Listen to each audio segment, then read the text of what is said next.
मेरे प्यारे देशवासियों, नमस्कार। आज हम मन की बात के 96वें एपिसोड में साथ जुड़ रहे हैं। मन की बात का अगला एपिसोड वर्ष 2023 का पहला एपिसोड होगा।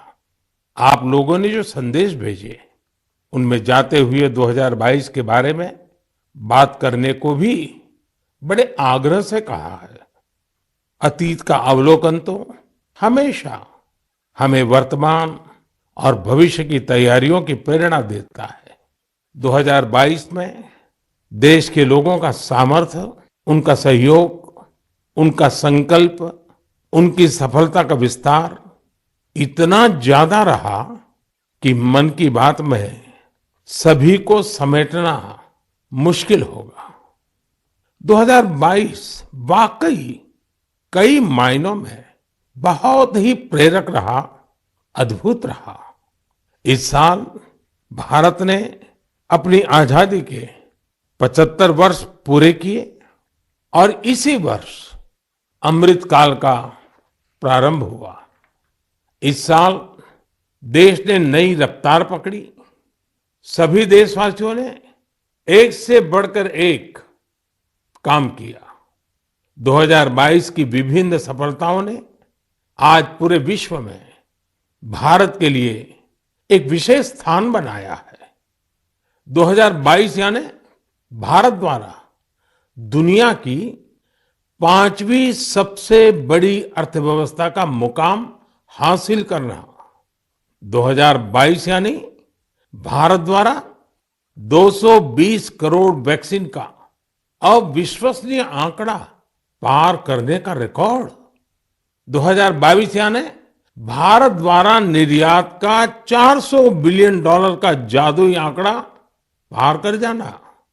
2022 यानी देश के जन जन द्वारा आत्मनिर्भर भारत के संकल्प को अपनाना, जी कर दिखाना। 2022 यानी भारत के पहले स्वदेशी एयरक्राफ्ट कैरियर आईएनएस विक्रांत का स्वागत। 2022 यानी स्पेस, ड्रोन और डिफेंस सेक्टर में भारत का परचम। 2022 यानी हर क्षेत्र में भारत का दमखम। खेल के मैदान में भी, चाहे कॉमनवेल्थ गेम्स हो या हमारी महिला हॉकी टीम की जीत, हमारे युवाओं ने जबरदस्त सामर्थ्य दिखाया। साथियों, इन सब के साथ ही साल 2022 एक और कारण से हमेशा याद किया जाएगा। ये है एक भारत श्रेष्ठ भारत की भावना का विस्तार। देश के लोगों ने एकता और एकजुटता को सेलिब्रेट करने के लिए भी कई अद्भुत आयोजन किए।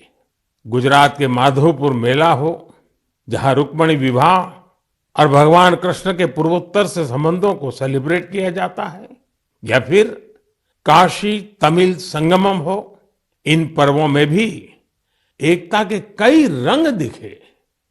2022 में देशवासियों ने एक और अमर इतिहास लिखा है। अगस्त के महीने में चला हर घर तिरंगा अभियान, भला कौन भूल सकता है। वो पल थे, हर देशवासी के रोंगटे खड़े हो जाते थे। आजादी के 75 वर्ष के इस अभियान में पूरा देश तिरंगामय हो गया। 6 करोड़ से ज्यादा लोगों ने तो तिरंगे के साथ सेल्फी भी भेजी। आजादी का ये अमृत महोत्सव अभी अगले साल भी ऐसे ही चलेगा, अमृत काल की नींव को और मजबूत करेगा।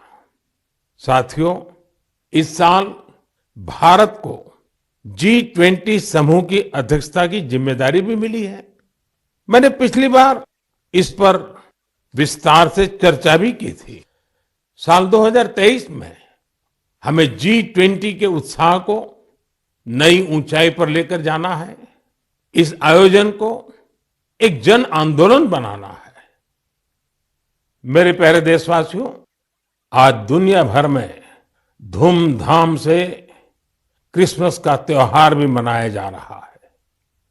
ये जीसस क्राइस्ट के जीवन, उनकी शिक्षाओं को याद करने का दिन है।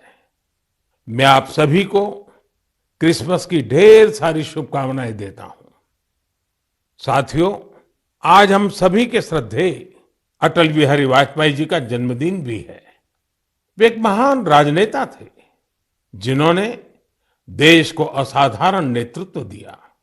हर भारतवासी के हृदय में उनके लिए एक खास स्थान है। मुझे कोलकाता से आस्था जी का एक पत्र मिला है। इस पत्र में उन्होंने हाल की अपनी दिल्ली यात्रा का जिक्र किया है। वे लिखती हैं कि इस दौरान उन्होंने पीएम म्यूजियम देखने के लिए समय निकाला। इस म्यूजियम में उन्हें अटल जी की गैलरी खूब पसंद आई। अटल जी के साथ वहां खींची गई के श्रद्धेय अटल बिहारी वाजपेयी जी का जन्मदिन भी है। वे एक महान राजनेता थे जिन्होंने देश को असाधारण नेतृत्व दिया। हर भारतवासी के हृदय में उनके लिए एक खास स्थान है। मुझे कोलकाता से आस्था जी का एक पत्र मिला है।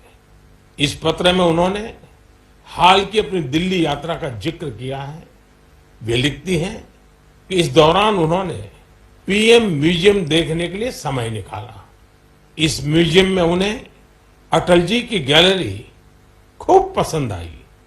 अटल जी के साथ वहां खींची गई तस्वीर तो उनके लिए यादगार बन गई है। अटल जी की गैलरी में हम देश के लिए उनके बहुमूल्य योगदान की झलक देख सकते हैं।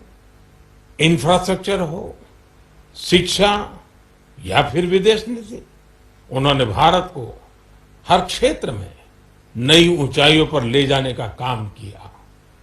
मैं एक बार फिर अटल जी को हृदय से नमन करता हूं। साथियों, कल 26 दिसंबर को वीर बाल दिवस है और मुझे इस अवसर पर दिल्ली में साहिबजादा जोरावर सिंह जी और साहिबजादा फतेह सिंह जी की शहादत को समर्पित एक कार्यक्रम में शामिल होने का सौभाग्य मिलेगा।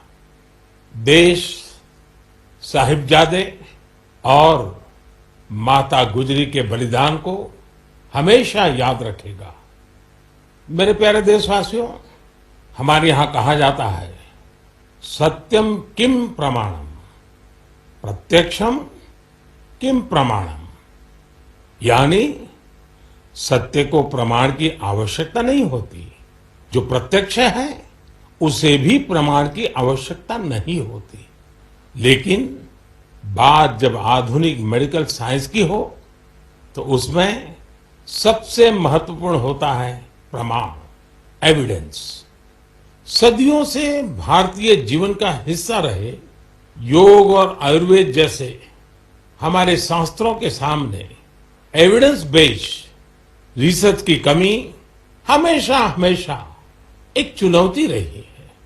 परिणाम दिखते हैं लेकिन प्रमाण नहीं होते हैं। लेकिन मुझे खुशी है कि एविडेंस बेस्ड मेडिसिन के युग में अब योग और आयुर्वेद आधुनिक युग की जांच और कसौटियों पर भी खरे उतर रहे हैं। आप सभी ने मुंबई के टाटा मेमोरियल सेंटर के बारे में जरूर सुना होगा। इस संस्थान ने रिसर्च, इनोवेशन और कैंसर केयर में बहुत नाम कमाया है। इस सेंटर द्वारा की गई एक इंटेंसिव रिसर्च में सामने आया है कि ब्रेस्ट कैंसर के मरीजों के लिए योग बहुत ज्यादा असरकारी है। टाटा मेमोरियल सेंटर ने अपनी रिसर्च के नतीजों को अमेरिका में हुई बहुत ही प्रतिष्ठित ब्रेस्ट कैंसर कॉन्फ्रेंस में प्रस्तुत किया है। इन नतीजों ने दुनिया के बड़े बड़े एक्सपर्ट्स का ध्यान अपनी तरफ खींचा है, क्योंकि टाटा मेमोरियल सेंटर ने एविडेंस के साथ बताया है कि कैसे मरीजों को योग से लाभ हुआ है। इस सेंटर की रिसर्च के मुताबिक योग के नियमित अभ्यास से ब्रेस्ट कैंसर के मरीजों की बीमारी के फिर से उभरने और मृत्यु के खतरे में 15% तक की कमी आई है। भारतीय पारंपरिक चिकित्सा में यह पहला उदाहरण है जिसे पश्चिमी तौर तरीकों वाले कड़े मानकों पर परखा गया है। साथ ही यह पहली स्टडी है जिसमें ब्रेस्ट कैंसर से प्रभावित महिलाओं में योग से क्वालिटी ऑफ लाइफ के बेहतर होने का पता चला है। इसके लॉन्ग टर्म बेनिफिट्स भी सामने आए हैं। टाटा मेमोरियल सेंटर ने अपनी स्टडी के नतीजों को पेरिस में हुए European society of medical oncology में उस सम्मेलन में प्रस्तुत किया है।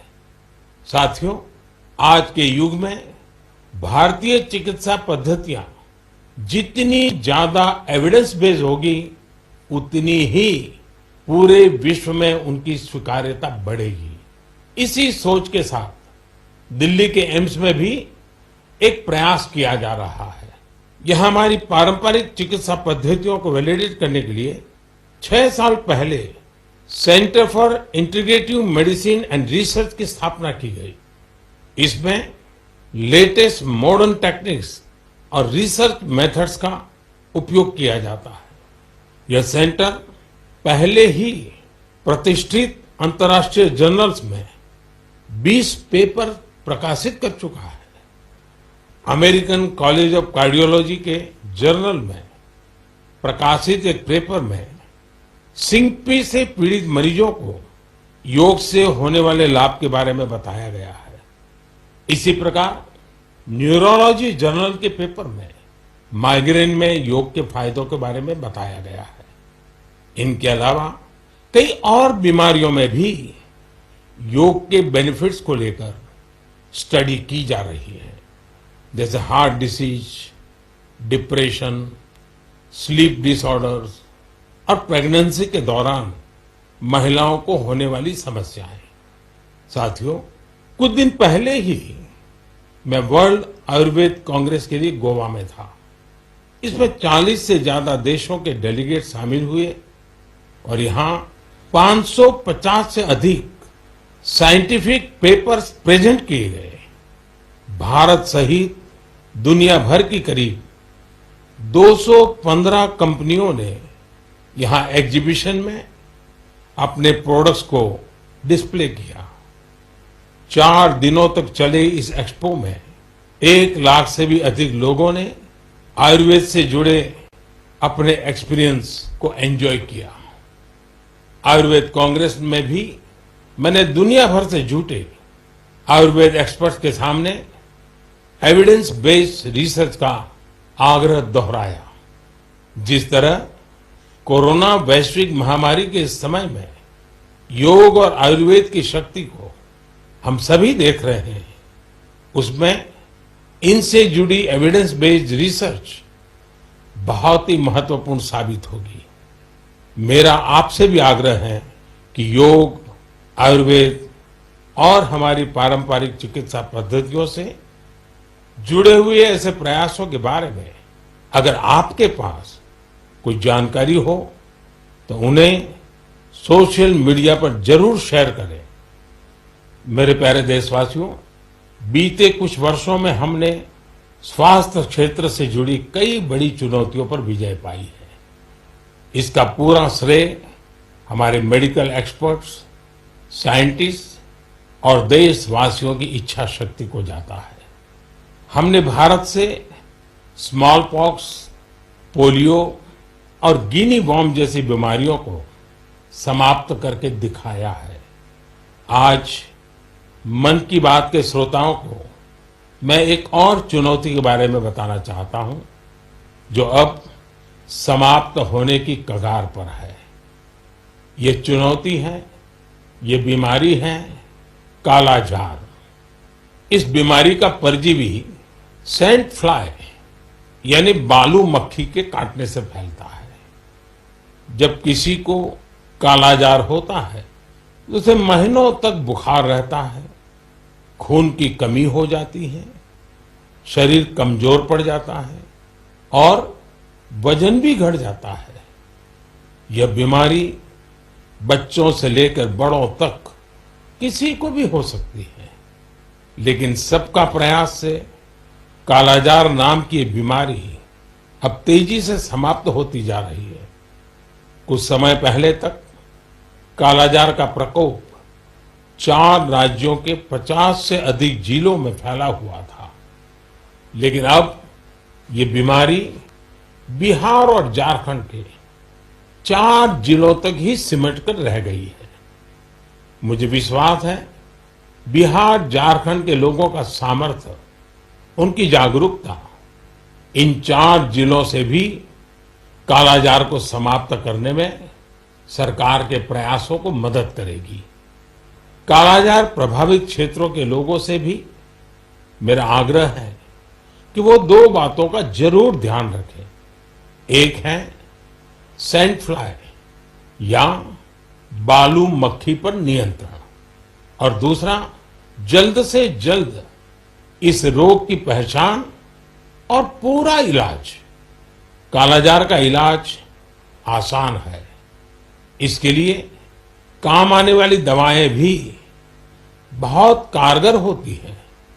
बस आपको सतर्क रहना है।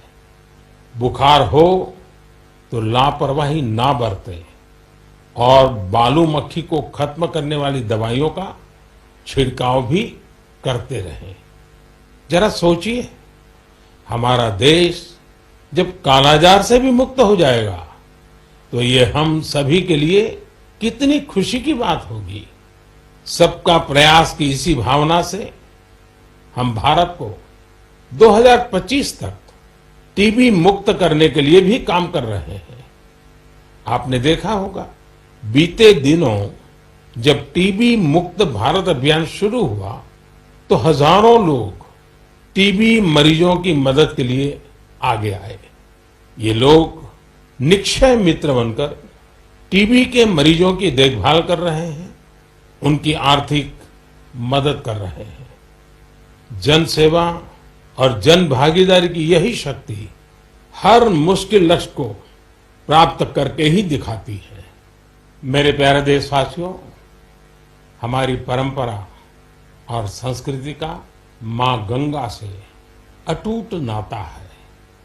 गंगा जल हमारी जीवन धारा का अभिन्न हिस्सा रहा है और हमारे शास्त्रों में भी कहा गया है, नमामि गंगे तव पाद पंकजम सुर असुरई वंदित दिव्य रूपम भुक्तिम च मुक्तिम च ददासि नित्यम भाव अनुसारेण सदा नराणाम।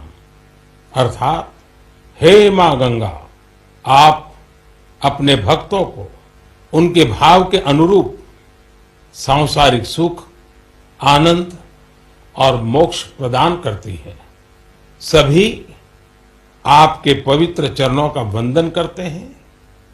मैं भी आपके पवित्र चरणों में अपना प्रणाम अर्पित करता हूं। ऐसे में सदियों से कल कल बहती मां गंगा को स्वच्छ रखना हम सबकी बहुत बड़ी जिम्मेदारी है। इसी उद्देश्य के साथ 8 साल पहले हमने नमामि गंगे अभियान की शुरुआत की थी। हम सभी के लिए गौरव की बात है कि भारत की इस पहल को आज दुनिया भर की सराहना मिल रही है।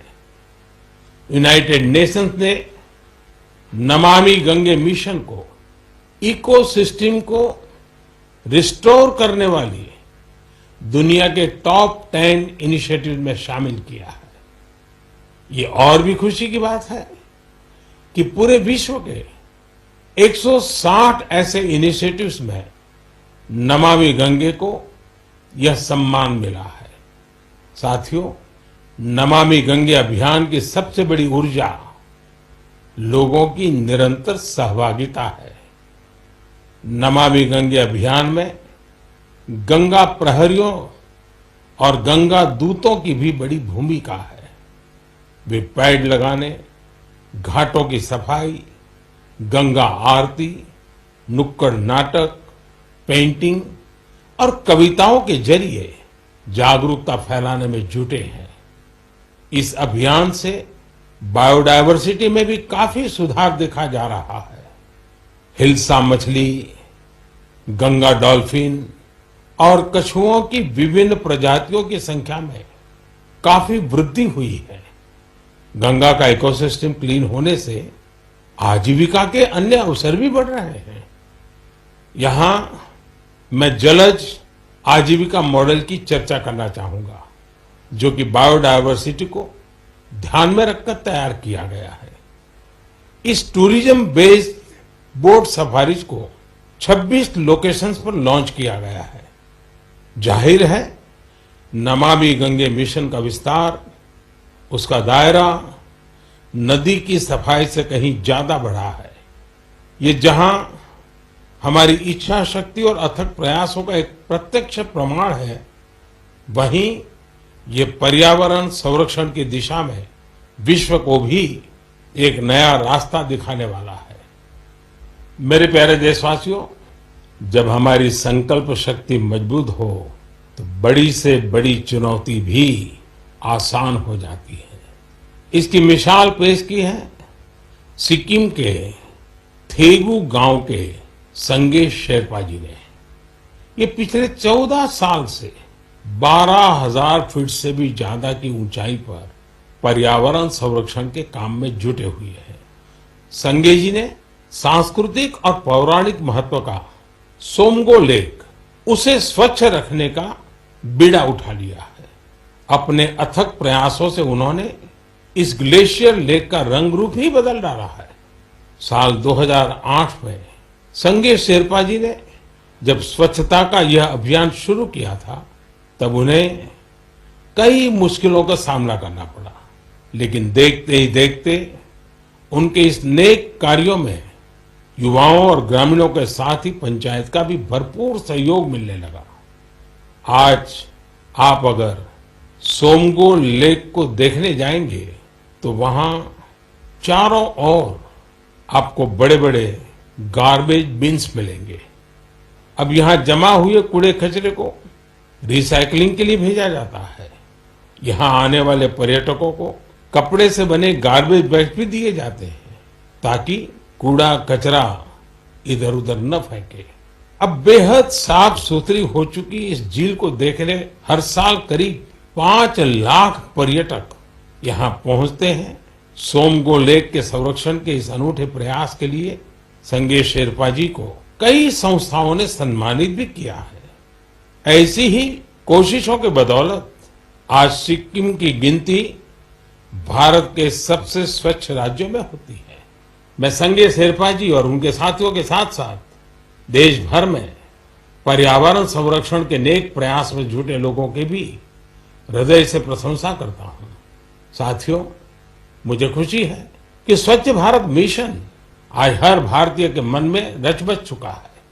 साल 2014 में इस जन आंदोलन के शुरू होने के साथ ही इसे नई ऊंचाइयों पर ले जाने के लिए लोगों ने कई अनूठे प्रयास किए हैं, और ये प्रयास सिर्फ समाज के भीतर ही नहीं बल्कि सरकार के भीतर भी हो रहे हैं।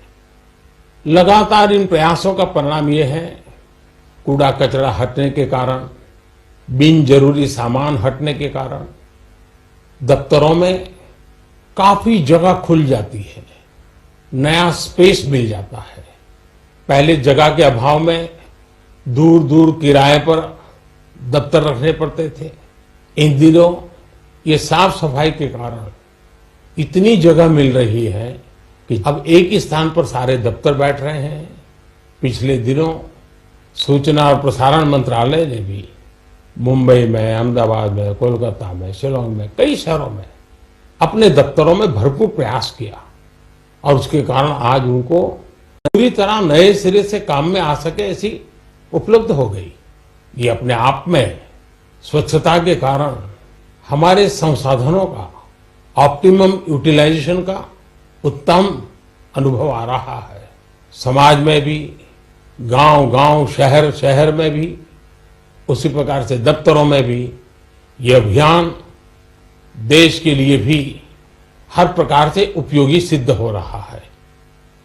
मेरे प्यारे देशवासियों, हमारे देश में अपनी कला संस्कृति को लेकर एक नई जागरूकता आ रही है, एक नई चेतना जागृत हो रही है। मन की बात में हम अक्सर ऐसे उदाहरणों की चर्चा भी करते हैं, जैसे कला, साहित्य और संस्कृति समाज की सामूहिक पूंजी होते हैं। वैसे ही इन्हें आगे बढ़ाने की जिम्मेदारी भी पूरे समाज की होती है। ऐसा ही एक सफल प्रयास लक्षद्वीप में हो रहा है। यहाँ कल्पेनी द्वीप पर एक क्लब है, कुमेल ब्रदर्स चैलेंजर्स क्लब। ये क्लब युवाओं को स्थानीय संस्कृति और